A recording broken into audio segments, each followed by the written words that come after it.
У нацыянальнай бібліятэцы прадстаўлены 126 здымкаў з краявідамі, асобамі і працоўнай дзейнасцю італьянцаў. Іх аўтарамі з'яўляюцца 75 фатографаў, пачынаючы ад Карла Маліны, Ван де Вульс і братова Лінары, якія дэманстравалі выкарыстанне рэтушы на негатыве для разгладжвання рысаў твару на партрэце Джузеппе Гарибальдзі ў 1870 годзе, або вынаходзілі сюррэалізм яшчэ да ўзнікнення напрамку. Такім чынам наведвальнікі могуць прасачыць за 160 гадамі развіцця Італіі ў здымках. L'Italia del Nord, l'Italia del Sud, l'Italia antica, l'Italia moderna.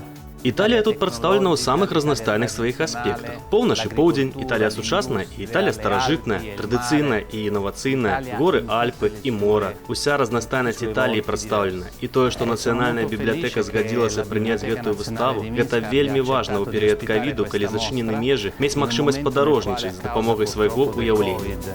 Фотавыстава Італіі ад Алінары да майстроў сучаснай фатаграфіі плануе здзейсніць падарожжа па ўсім свеце. Старт дадзены ў Мінску, а наступным пунктам стане Санкт-Пецярбург. Першую экскурсію па экспазіцыі ў нацыянальнай бібліятэцы правёў надзвычайны і паўнамоцны пасол Італіі ў Рэспубліцы Беларусь Маріа Бальдзі.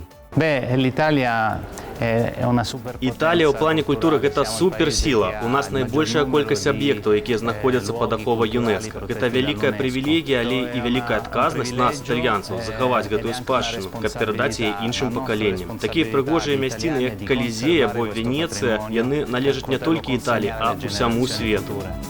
Выстава італьянскай фатаграфіі ў Беларусі не выпадковая, бо культурныя і кніжныя стасункі двух народаў вельмі даўні і вядуць адлік з таго часу, калі Францыск Кары навучыўся ў Падуанскім універсітэце. Сёння побач з яго кнігамі ў бібліятэцы можна ўбачыць факсімільнае выданне рукапісу боскай камедыі 14 стагоддзя, а сярод рымскіх і венецыянскіх старадрукаў адно з першых выданняў гэтай кнігі Данте Аліг'еры.